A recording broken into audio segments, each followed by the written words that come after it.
Saya juga kerja di butik orang. Katanya sudah mengikuti berbagai pameran di luar negeri. Ya, saya juga pernah rugi gitu ya. Untuk kita coba bangun website sebagai Iya. anak TI, teknik informatika. gitu, ya. Iya. Kalau orang mau nyari itu tuh ya ke Najhan gitu tuh. Saya tuh pengennya kayak gitu.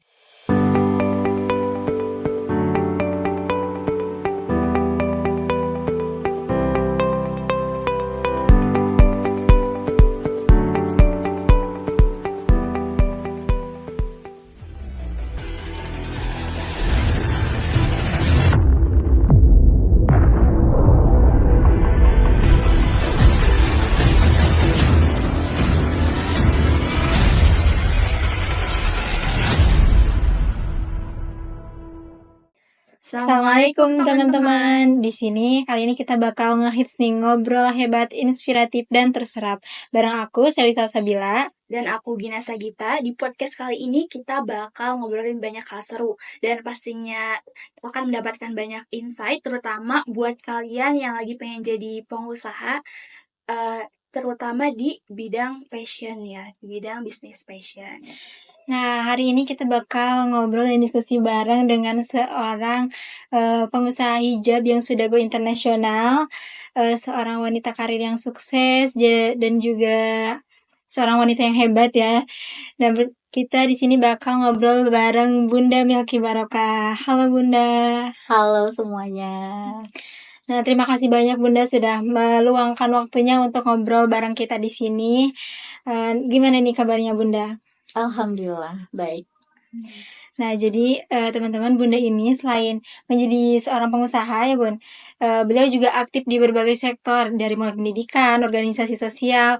Nah, beliau merupakan seorang wakil pengasuh di Pondok Pesantren Riyadus Salikin, Kepala Sekolah SMA Kesatria Nusantara, dan juga Ketua Patayat di Kabupaten Pangandaran. Nah, tapi kali ini kita bakal fokus ke perjalanan bisnis Bunda nih Bun. Nah, kan bisnis Bunda ini sudah menjadi bisnis hijab yang sudah go internasional ya Bun. Katanya sudah mengikuti berbagai pameran di luar negeri. Nah, kalau boleh tahu di negara mana aja sih Bunda udah mengikuti pameran fashion ini? Baik, terima kasih atas waktunya. Perjalanan bisnis saya dimulai tahun 2019.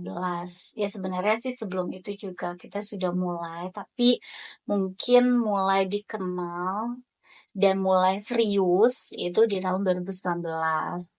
Waktu itu saya mengikuti programnya Pak Ridwan Kamil tentang One Pesantren One Produk. Nah, kebetulan di pesantren kami memang sudah punya produk gitu ya, hijab.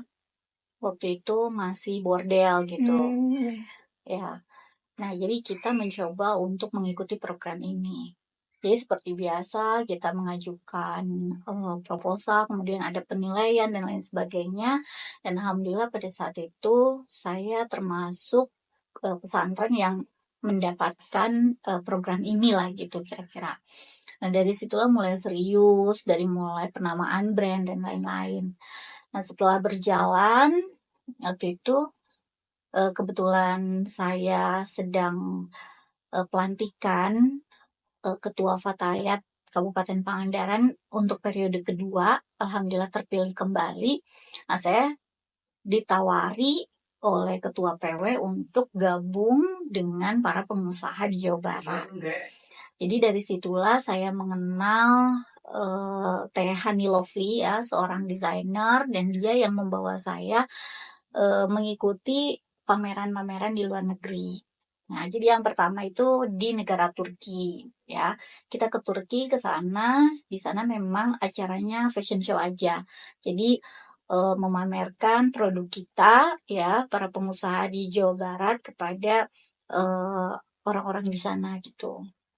Nah, kemudian habis dari situ baru kita mengikuti HandArty Korea. Nah, itu di sana selain fashion show juga kita buka booth berjualan di sana ya. Sebanyak 32 negara yang mengikuti acara HandArty Korea itu. Nah, selanjutnya kita juga mengikuti pameran dan fashion show di Melbourne, Australia. Nah, di situ. Yang terakhir kemarin kita ikut pameran di Malaysia, di Johor.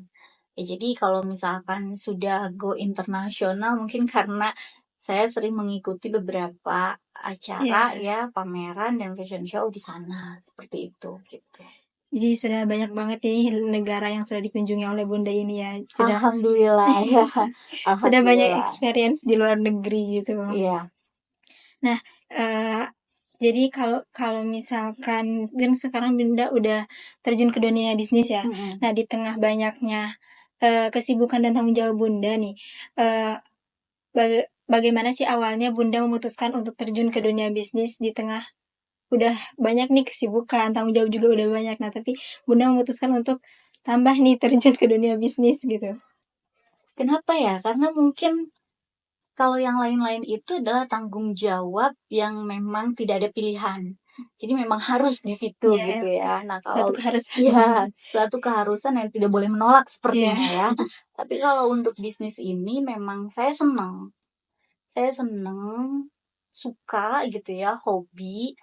Jadi memang dari dulu tuh sebenarnya dari mulai di kampus gitu ya, saya sering berjualan, eh ngambil barangnya dari Tanah Abang lah kayak gitu-gitu. Nah, pas pulang itu Emang sudah suka bisnis dari mulai kuliah ya, Bu? iya, bisnis dari mulai apa sih MLM lah yang kayak Oh, gitu-gitu. itu Iya, Oh, pernah kayak terus semua mahasiswa terkena itu.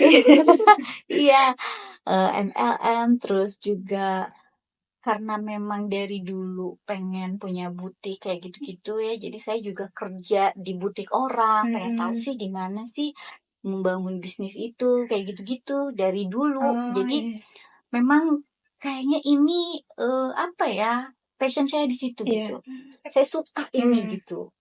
Makanya nggak apa ya, dengan sendirinya aja gitu dipertemukan oleh Tuhan itu dengan ya orang-orang yang memang mengarahkan saya ke arah sana gitu. Iya, karena Bunda yakin terus punya keinginan untuk mempunyai bisnis sendiri di bidang fashion ya. Jadi ya, ketemu aja jalannya gitu ya. Ketemu aja jalannya gitu.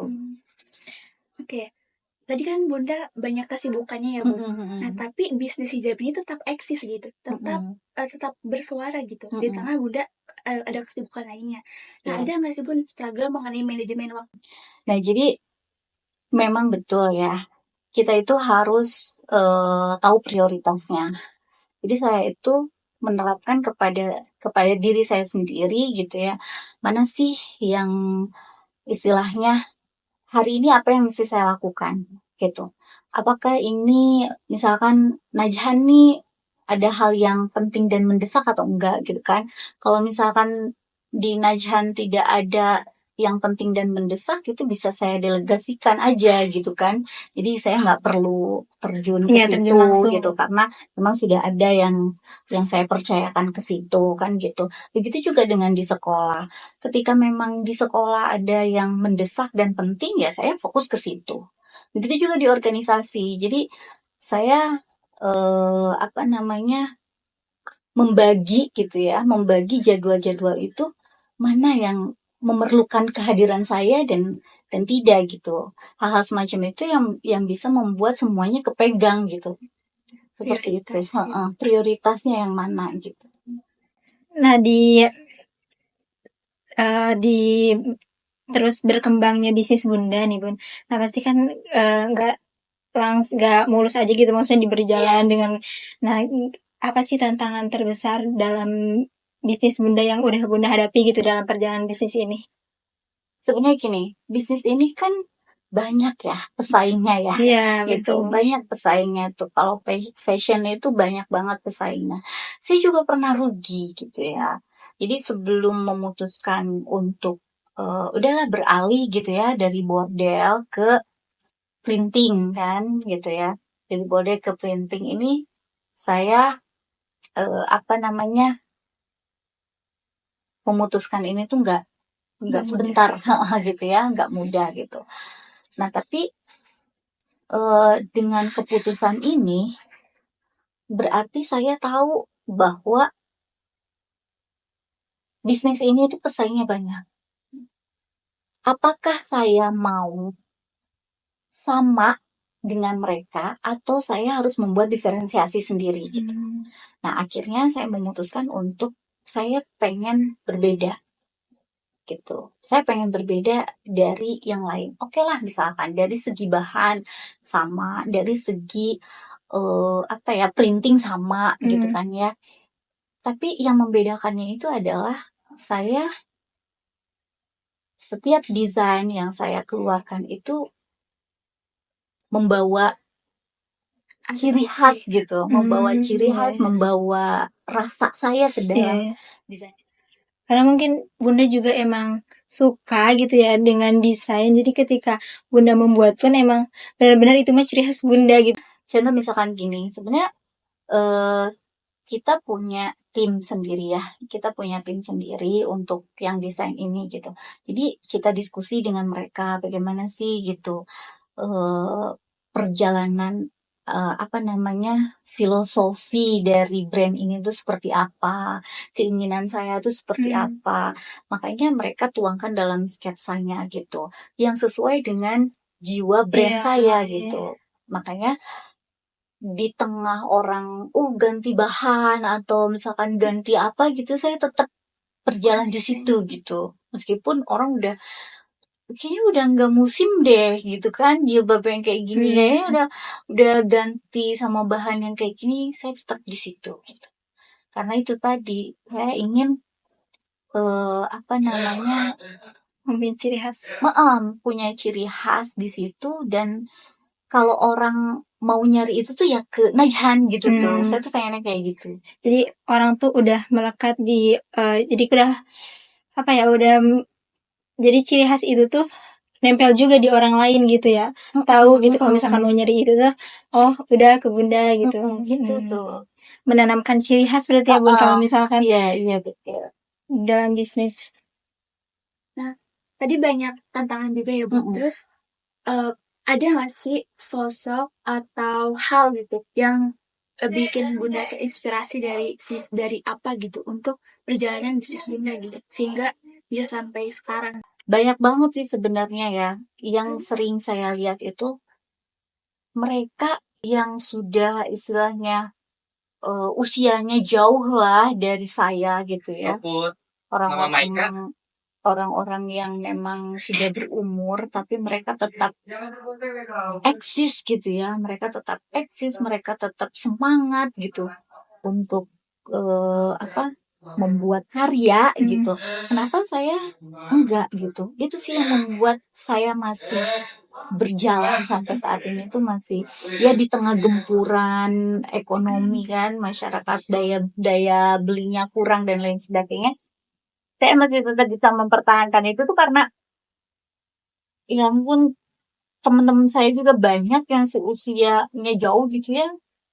Usianya jauh dari saya tapi mereka tetap berkarya, tetap ini gitu. Eksis gitu.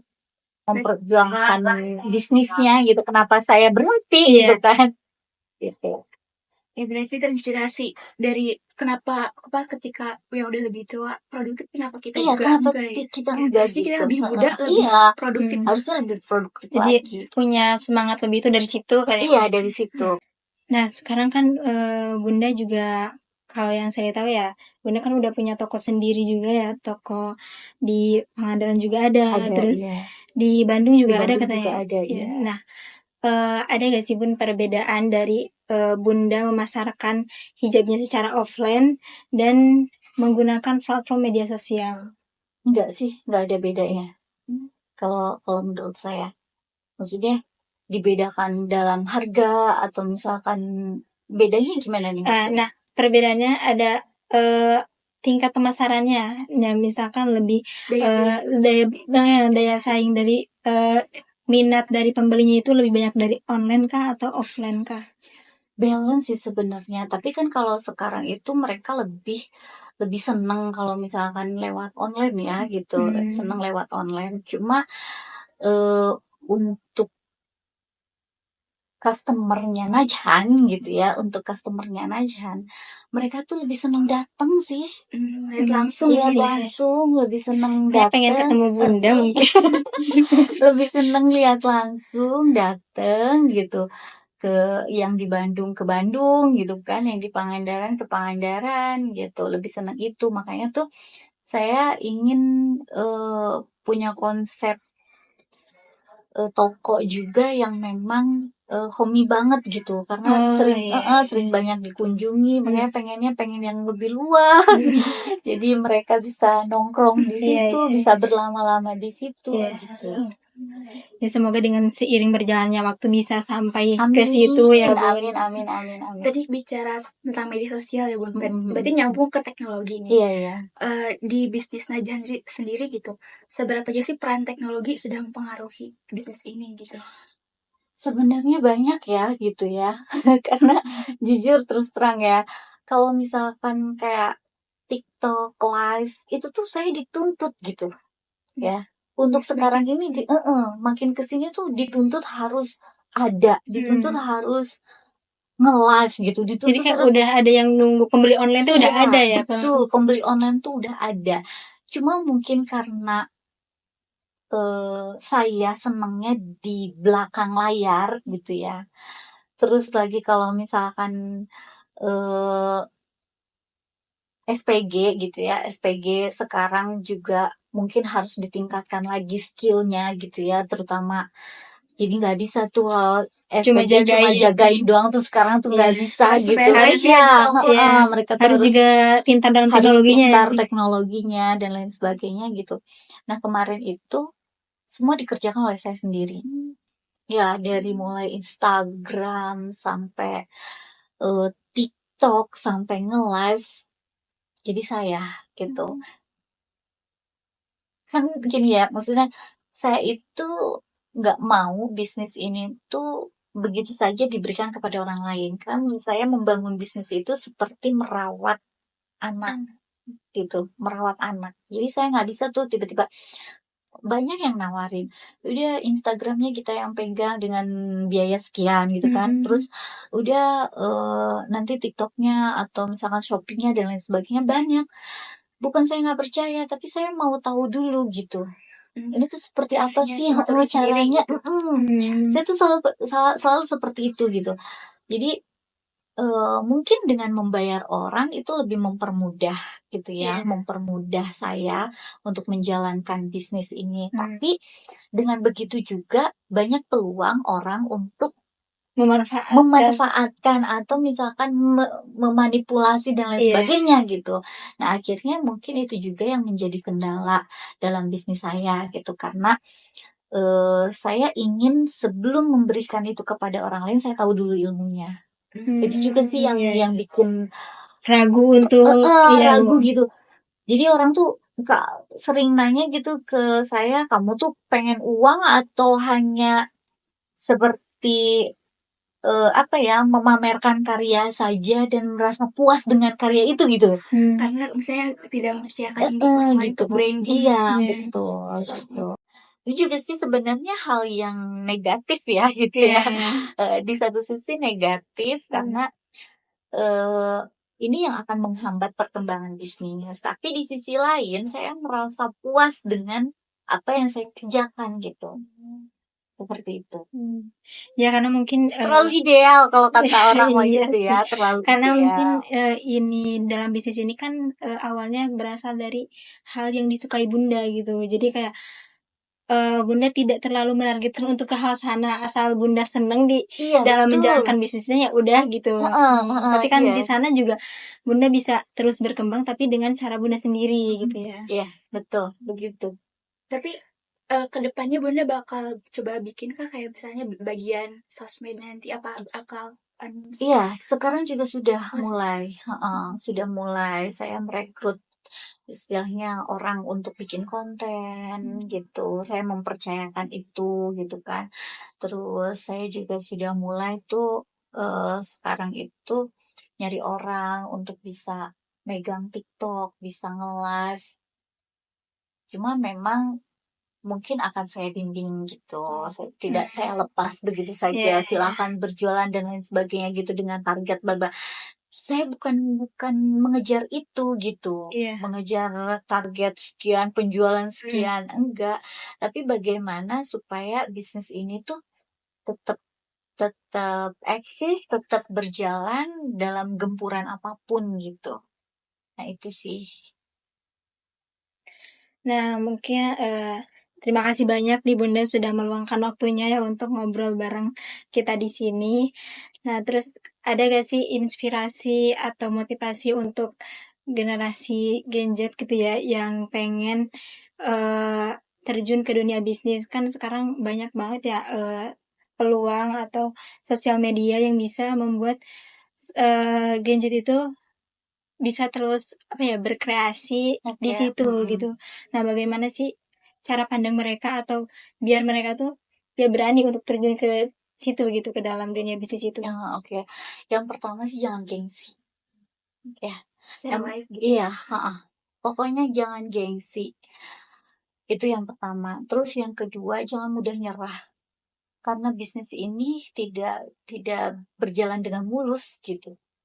Kalau kita baru belum apa-apa sudah nyerah gitu, ya udah, kita nggak bakalan menemukan letak kesalahan kita di mana gitu. Iya, Kalau iya. langsung menyerah pada saat Hmm. itu. Jadi yang pertama jangan gengsian, yang kedua jangan menyerah, Hmm. yang ketiga terus coba terus Iya, iya.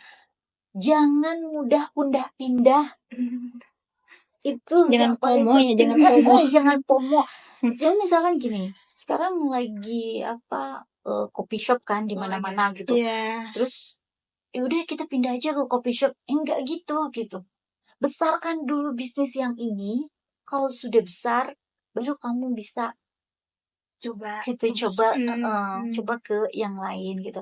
Tapi selama yang ini belum, menurut saya jangan cepet pindah karena apa ya, nggak bakalan berhasil gitu, Iya, nggak bakalan iya. berhasil gitu, Setengah-setengah gitu. setengah-setengah jadinya, gitu. Ya kebanyakan orang tuh seperti itu, nggak tahan, dengan karena pengen cepet-cepet dapet suatu hal yang besar Iya. kan gitu. Terus mungkin karena sekarang ya generasi muda tuh kan generasi Gen Z sekarang gitu sering kayak lihat sosial media, scroll sosial media terus ngelihat orang udah nyampe sini gitu, udah mencapai Gitu. kesuksesannya di umur segitu tuh suksesnya udah melebihi dia gitu. Makanya mungkin agak kayak jarang menikmati prosesnya gitu. Kadang mereka tuh ya Melihat jarang hasilnya gitu, ngelihat melihat hasilnya hasilnya padahal tanpa mereka dapat itu tuh melalui proses yang panjang gitu.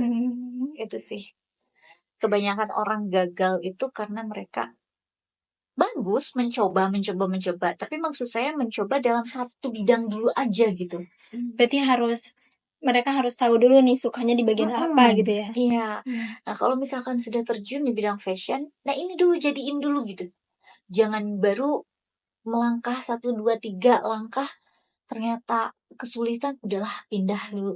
Enggak, terus saja di mana ya letak kesulitannya. Makanya evaluasi itu penting.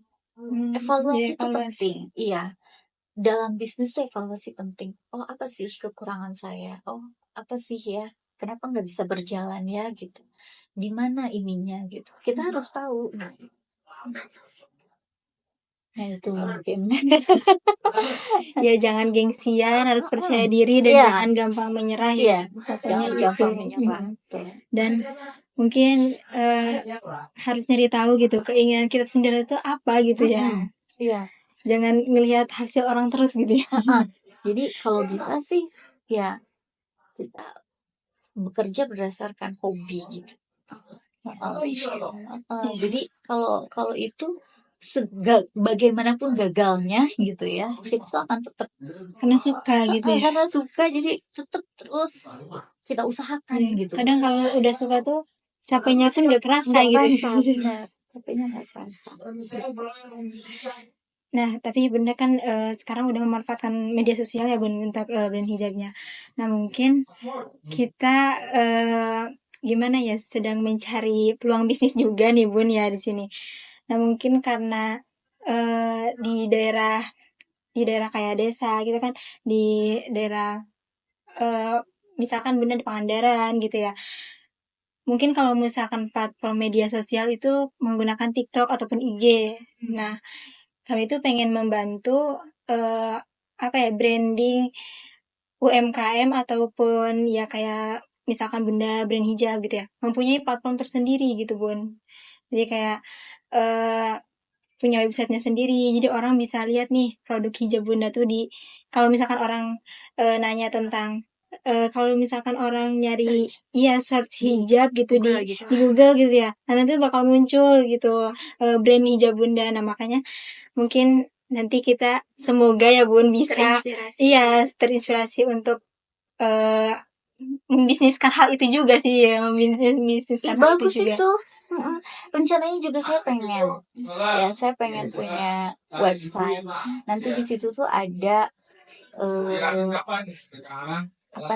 khusus mengenai misalkan kisah-kisah mereka yang sudah pakai Najhan gitu kan saya tuh pengennya dengan mereka menggunakan Najhan itu slogan kita kan Confide Craft ya.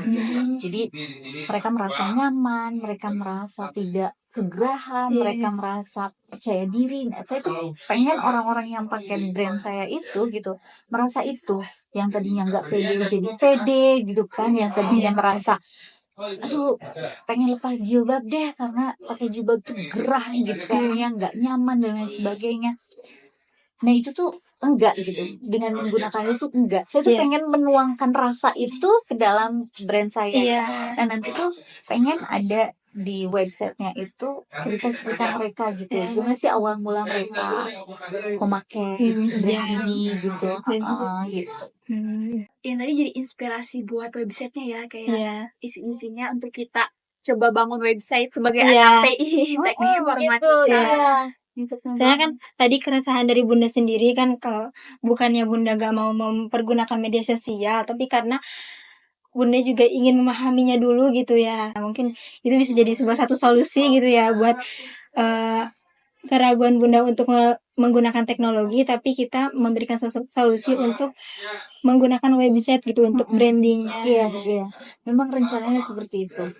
Jadi misalkan ada selain dari tadi ya cerita-cerita tentang customer, pengalaman customer itu mereka menggunakan produk saya seperti apa.